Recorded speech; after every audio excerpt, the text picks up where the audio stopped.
Bienvenue pour un nouvel épisode Midoricast, à votre podcast sur les initiatives positives en faveur de l'environnement et de la transition. Un projet co-créé avec Transforma Bruxelles, espace de coworking et Innovation Center et notre ASBL de Podcast Factory Org. Et c'est après une longue période d'absence, et j'en suis le principal coupable, sachez-le, chers auditeurs, que je retrouve pour notre rubrique permaculture Jeanne Delaurent. Nous n'avions pas abandonné ni le projet Midoricast, ni la rubrique permaculture. Il se trouve simplement que nous avons, Jeanne et moi, des agendas qu'on va qualifier de ministres.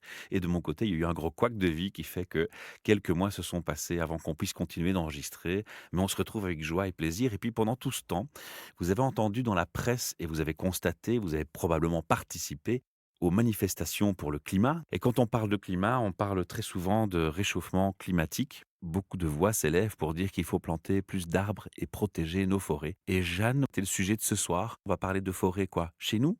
De forêt-jardin chez nous, oui. Alors, on va commencer par définir le concept. C'est quoi finalement une forêt-jardin? Alors une forêt-jardin, c'est en fait quelque chose qui est construit sur le même principe qu'une forêt, mais qui produit des choses.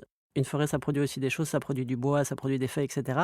Mais là, ça produit des choses qu'on souhaite que ça produise, c'est-à-dire que ça produit de la nourriture, ça produit de l'ombre, ça produit toute une série de choses, ça fixe l'azote, etc. Donc, comme dans tous les cas en permaculture, l'idée de base, c'est observer le fonctionnement des écosystèmes naturels et dans ce cas-là, le fonctionnement de l'écosystème forestier.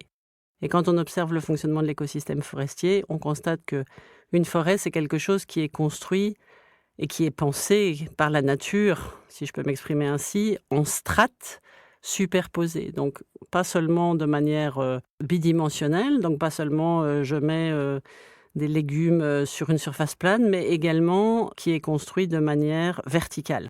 Généralement, on dit, quand on construit une forêt-jardin, qu'il faut penser en 7 strates différentes. Donc une strate supérieure qui est la canopée, les très grands arbres, les chênes, les hêtres, etc. etc. Donc les très très grands arbres qui forment la strate la plus haute de la forêt-jardin dans ce cas-ci. Puis une strate intermédiaire d'arbres moins hauts, qui typiquement dans une forêt-jardin sont des arbres fruitiers. Puis une strate qui suit et toutes les strates qui descendent jusqu'à finalement une strate souterraine qui est la strate de tout ce qui est les tubercules. Et donc dans une forêt-jardin, on va retrouver des strates productives au niveau de la tubercule, au niveau des couvre-sols, au niveau des herbacées basses, au niveau des herbacées hautes. On va avoir des champignons, on va avoir des choses qui grimpent le long du tronc des arbres.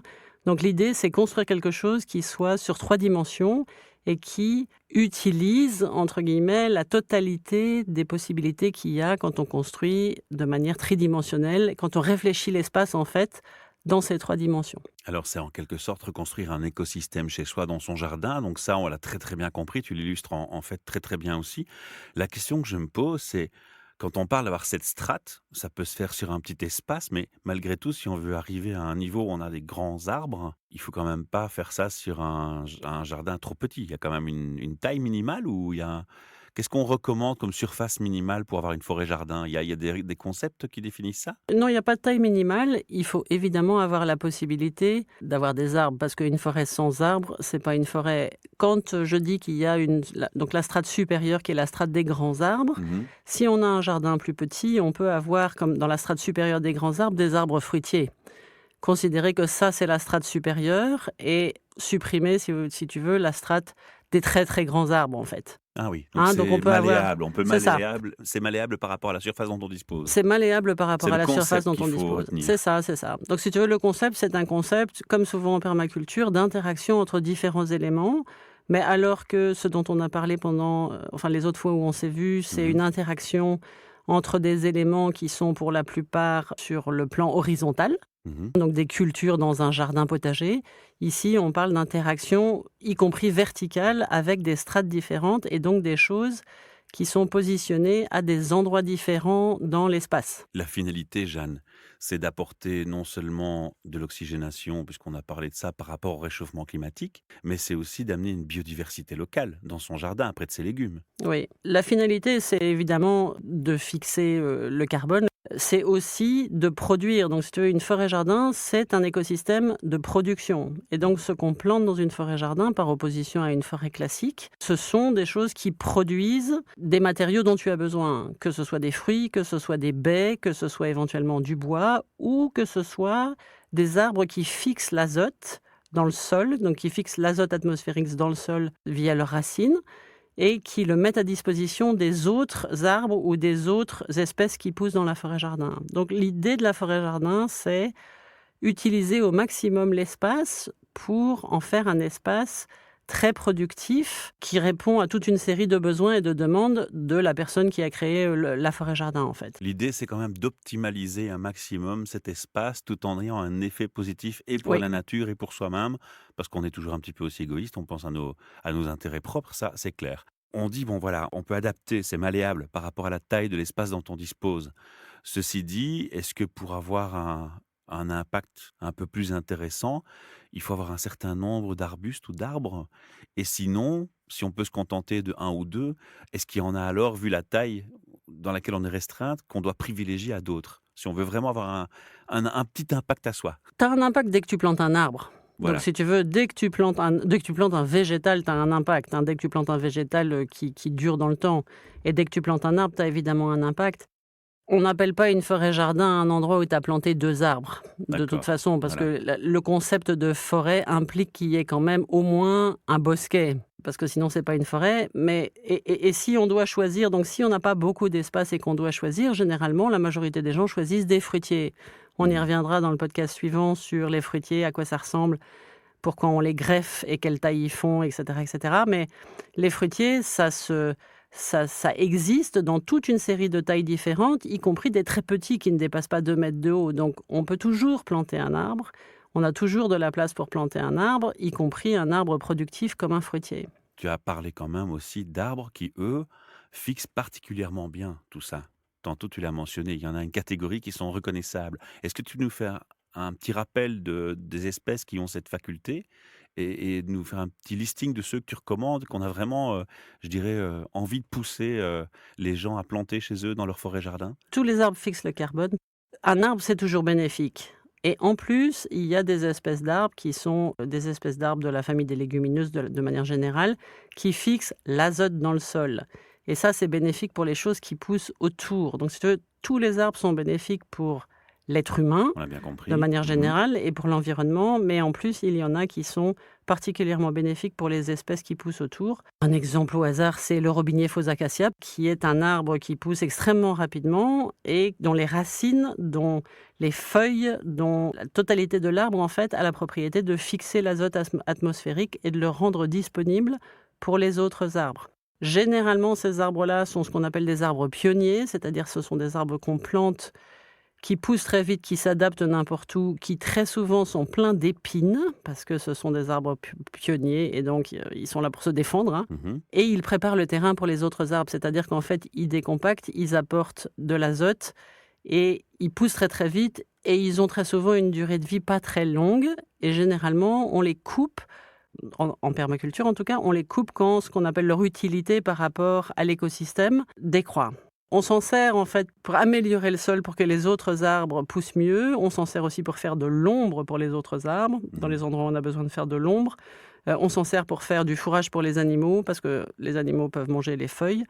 On s'en sert pour, pailler, parce que quand on coupe, les feuilles, les branches et cetera, on les laisse à terre et ça fait un paillage qui permet de nourrir l'environnement et puis quand les autres arbres, ceux qui sont réellement «productifs» entre guillemets aux yeux de l'être humain, c'est-à-dire ceux qui font des fruits qui se mangent, quand ces autres arbres sont devenus adultes, alors généralement on coupe les espèces pionnières. Alors ça, c'est beaucoup plus clair. J'ai une question, alors on va peut-être un peu s'écarter du sujet, hein, tu t'y attendais pas, mais c'est un sujet dont on a parlé dans la presse récemment. Pas mal d'arbres natifs de nos régions souffrent, sont malades, et ça interpelle les gestionnaires de nos forêts. Ils sont en train de se poser les questions sur les espèces qu'il faudrait peut-être penser à planter maintenant pour justement se retrouver hors d'un scénario catastrophe dans le futur par rapport à ces maladies qui atteignent les arbres. Est-ce que dans cette approche, dans ce même type de raisonnement, ici, pour les forêts-jardins, on doit être prudent par rapport à ça? Je pense qu'il n'y a pas vraiment besoin d'être prudent dans une forêt-jardin parce que, par définition, une forêt-jardin, c'est un environnement Isolé du divers. reste. Non, non, mais c'est un environnement divers. Si tu veux, la majorité des difficultés qu'on a avec... Je suis pas une grande spécialiste des forêts, etc., hein, mais la majorité des difficultés qu'on a avec des arbres qui meurent, des races entières d'arbres qui meurent, c'est l'arrivée dans l'écosystème de quelque chose qui attaque ces arbres, un champignon ou Une un maladie ou la insecte ou pollution, tout oui, c'est ça. simplement, Si voilà. tu veux, je me souviens que j'avais pris l'exemple du buis qui a été entièrement décimé par la pyrale du buis. Moi, là où j'habite, il y avait des forêts entières de buis qui poussaient de manière parfaitement sauvage et maintenant il y a plus de buis. Chez moi, il y a juste plus de buis et si tu veux, ça a transformé radicalement tout l'environnement et tout l'écosystème parce que cette chenille, en fait, hein, c'est une chenille qui devient un papillon, cette chenille importée de Chine a entièrement décimé des forêts entières dans lesquelles poussait une variété d'arbres spécifiques. Et donc,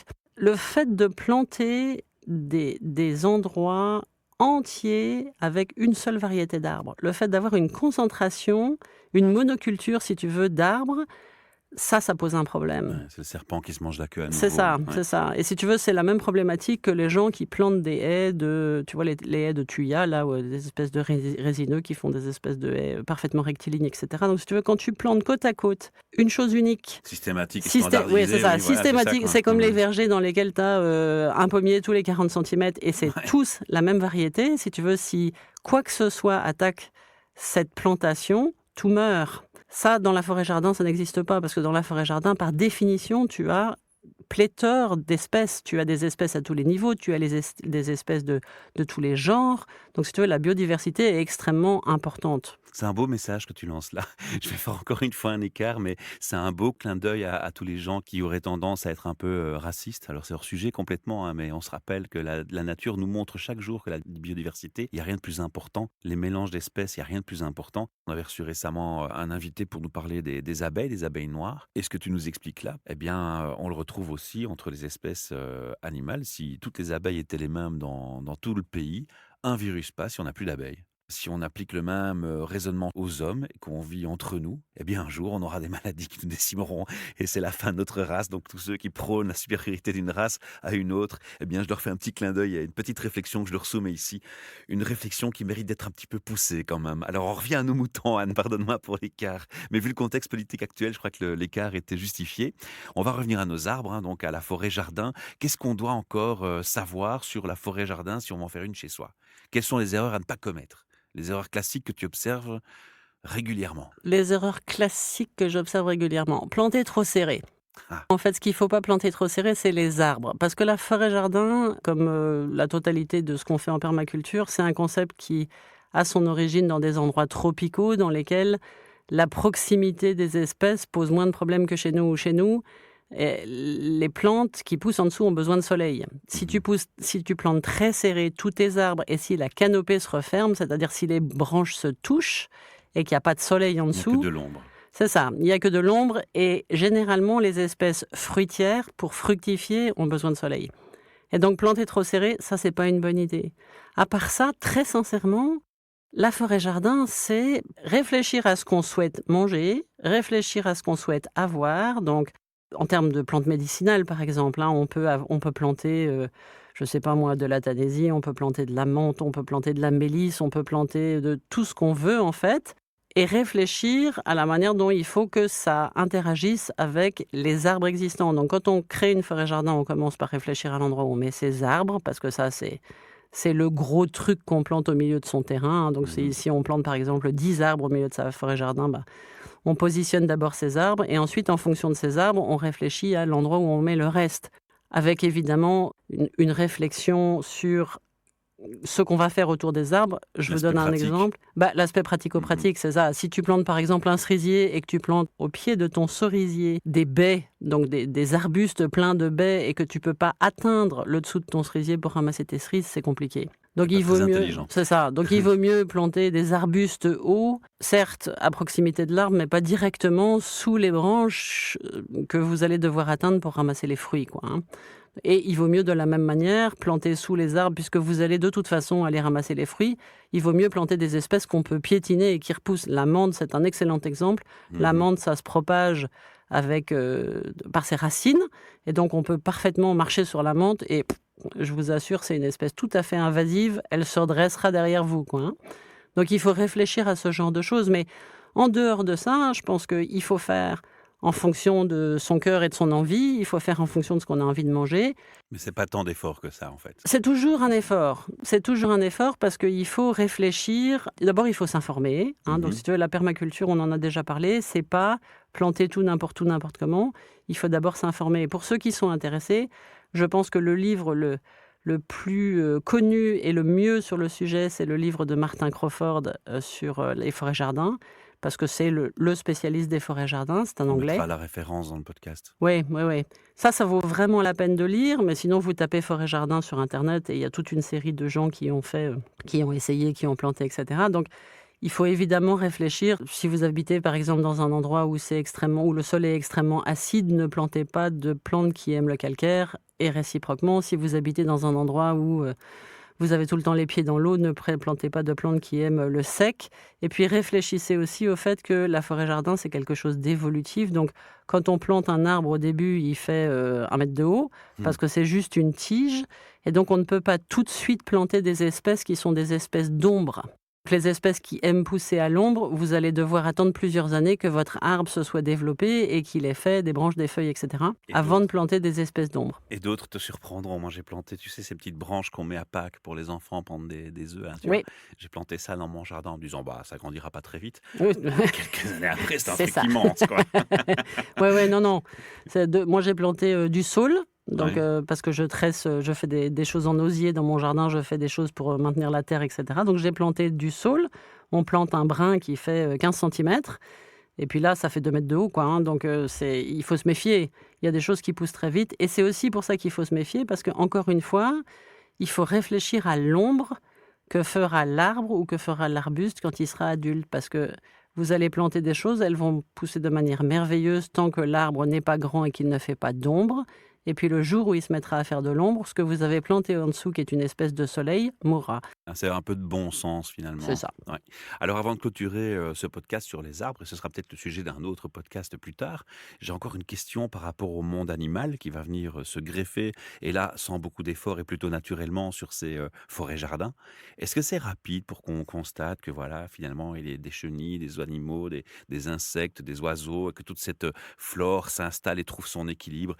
Tu le constates assez rapidement? C'est immédiat. C'est immédiat, C'est d'accord. immédiat. Alors ça commence par quoi? Les petits pucerons, puis, c'est les prédateurs des pucerons et cetera? C'est Non, ça commence généralement par les insectes pollinisateurs. mmh Donc si tu veux, tu plantes un truc qui fait des fleurs, tu as immédiatement des abeilles, des bourdons, tu vois? Tu as aussi très rapidement des pucerons. Oui, ceux-là sont connus, oui. Voilà. Tu n'as pas très rapidement les prédateurs des pucerons, parce qu'il faut que le prédateur du puceron réalise qu'il y a des pucerons. Bon, typiquement, les coccinelles. Donc, le prédateur du puceron, il faut que la coccinelle fasse des larves, que les larves, etc., que ça mange les pucerons. Donc, si tu veux, il y a toujours un décalage entre l'arrivée de ce qu'on appelle un nuisible Oui. et l'arrivée de la contre-mesure du nuisible, parce qu'il faut le temps que bon, ça se développe. Mais immédiatement, quand on fait une forêt-jardin, encore mieux si dans votre forêt-jardin, vous faites un point d'eau. Ouais. Si vous faites une mare, si vous faites un trou d'eau, si vous mettez de l'eau dans un jardin, vous allez immédiatement avoir une faune qui va se développer autour du fait que vous avez mis de l'eau. Vous allez avoir des oiseaux qui viennent boire, vous allez avoir des libellules, vous allez avoir des grenouilles, vous allez avoir des espèces d'araignées qui courent à la surface de l'eau, etc. Donc Ouais, ça ouais. va Mmh. immédiatement devenir un endroit où la biodiversité animale s'installe. Et ce sera peut-être le sujet aussi d'un autre podcast, les mares. Ça marche. Alors, merci Jeanne de m'avoir rejoint chez Transforma. On se retrouve tout de suite pour un second épisode enregistré, et on se revoit après dans quelques mois ou dans un mois de préférence pour encore d'autres surprises pour nos auditeurs. Si vous avez envie de nous donner un petit coup de pouce, ce qui nous aiderait bien, c'est que vous fassiez une petite donation. Il n'y a pas d'obligation, mais on a créé une SBL, donc on peut faire une donation maintenant pour nos podcasts et pour nous encourager. Vous avez les informations qui sont aussi sur le site et dans l'article. cliquez dans les petits posts, on vous met toujours comment faire. Si vous avez envie de participer à une émission et de venir parler de vos initiatives à vous en termes favorables pour l'environnement, eh bien, venez, contactez-moi et faisons rendez-vous ici et parlons-nous face à ces micros avec un grand sourire. À bientôt!